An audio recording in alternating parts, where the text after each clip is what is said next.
Bom dia, boa tarde, boa noite, pessoal. Seguindo aqui para a parte 2 dessa etapa que a gente vai falar sobre Design Thinking. Na última aula, eu apresentei para vocês o que é Design Thinking, qual é a proposta, e a gente chegou a falar dos 3 pilares, né? E para reforçar esse ponto, tá? A ideia de Design Thinking é pegar um problema e procurar uma solução dele, mas procurar essa solução guiada, certo? Seguindo alguns pilares, alguns processos, algumas técnicas, tá? E a gente vai começar com os pilares. Os 3 primeiros pilares, ou os 3 pilares do Design Thinking são empatia, né? Ou seja, como que eu quero propor uma solução para um problema, para uma dor de alguém, se eu não for empático, se eu não me desafiar, esquecer tudo que eu penso sobre aquele problema e me colocar no lugar da pessoa, né? Então, o primeiro ponto, a gente vai ver que, olha, eu preciso me aprofundar, eu preciso ter empatia sobre aquele problema. O segundo pilar é a colaboração. É impossível criar uma solução que seja inovadora, que seja agradável, se a gente não tiver colaboração, se não tiver várias pessoas envolvidas, com pensamentos diferentes, complementando essas ideias, né? Uma equipe multidisciplinar, certo? E por último, a experimentação, que é colocar a mão na massa. Não é não ficar só no campo das ideias, mas construir um protótipo mais simples que seja e levar para a pessoa testar, certo? Esses 3 pilares, eles são o norte para a gente começar a trabalhar com Design Thinking. E no meio disso tudo está ali a pessoa, o ser humano. O Design Thinking ele é pensado, ele é feito, ele é realizado com foco no ser humano, certo? Em trazer um produto, um serviço, um processo novo para essa pessoa que está ali sofrendo com aquela dor e espera aquela solução. Então lembra disso, a gente vai começar a trabalhar, a gente vai ter que lembrar da empatia, da colaboração e da experimentação. E a gente vai tentar fazer isso na prática.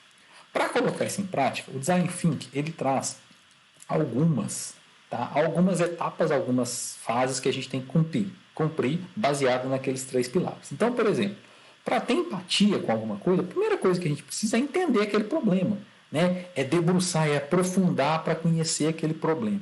A partir daí, a gente começa a definição. O que é aquele problema? Entender claramente o que é aquele problema. Ou seja, para isso a gente precisa de colaboração. E essa colaboração parte para a próxima etapa, que é a da idealização, de pensar soluções, né? Por mais diversas que sejam, justamente por isso, colaborando, né? E aí vem a última parte, a experimentação ou a prototipação, que é criar algo para ser testado. Então, repare que os 3 pilares eles estão presentes nessas etapas. E aí, a última etapa seria o testar. É levar para aquela pessoa que vai usar isso. Tá bom? Tem uma outra visão dessas etapas, que é bem legal, que é essa aqui, que eu gostaria que vocês olhassem essa parte de baixo aqui que está em cinza. Tá? É uma técnica que a gente vai aprender daqui a pouco, tá? Que é o duplo diamante. Reparem que aqui a gente forma 2 diamantes, tá? E esses 2 diamantes eles têm o objetivo de passar por todas essas etapas. Às vezes o nome da etapa muda de uma imagem de um autor para outro, tá? Não se preocupem não, tá? Mas reparem, a gente trabalha com esse duplo diamante. Eu vou deixar a pulguinha atrás da orelha de vocês. O que é esse duplo diamante e como que a gente vai aplicar ele na nossa prática, tá bom? Mas nesse ponto, pensem o seguinte. Aqui, ó, antes da empatia, a gente tem um problema, a gente tem uma dor, tá? Por exemplo, eu tenho um problema sério que é esquecer para quem eu emprestei meus livros. Certo? Se vocês forem me dar uma solução, primeiro passo, vocês precisam de ter empatia, vocês precisam de conhecer essa dor, de sentir o que eu sinto. Certo? Depois vocês têm que partir por uma definição. Qual que é o meu problema de esquecer com quem eu emprestei meus livros? Meu problema é perder o livro, meu problema é às vezes ter que cobrar alguém errado, certo? Então aí já entra a equipe.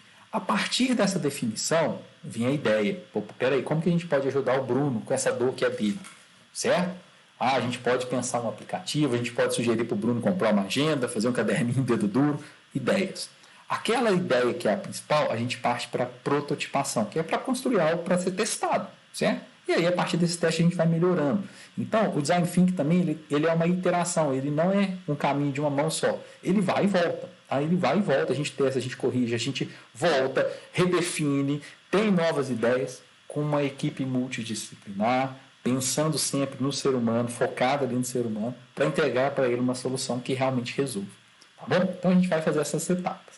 Para fazer essas etapas, tem mais uma coisa que o Design Thinking ajuda a gente, que são algumas técnicas que a gente pode adotar em cada uma dessas 5 etapas que a gente está vendo. Então, por exemplo, na parte da empatia, né, a gente pode fazer uma jornada do usuário, que é uma coisa legal. Né? Qual que é a jornada do usuário que ele tem hoje?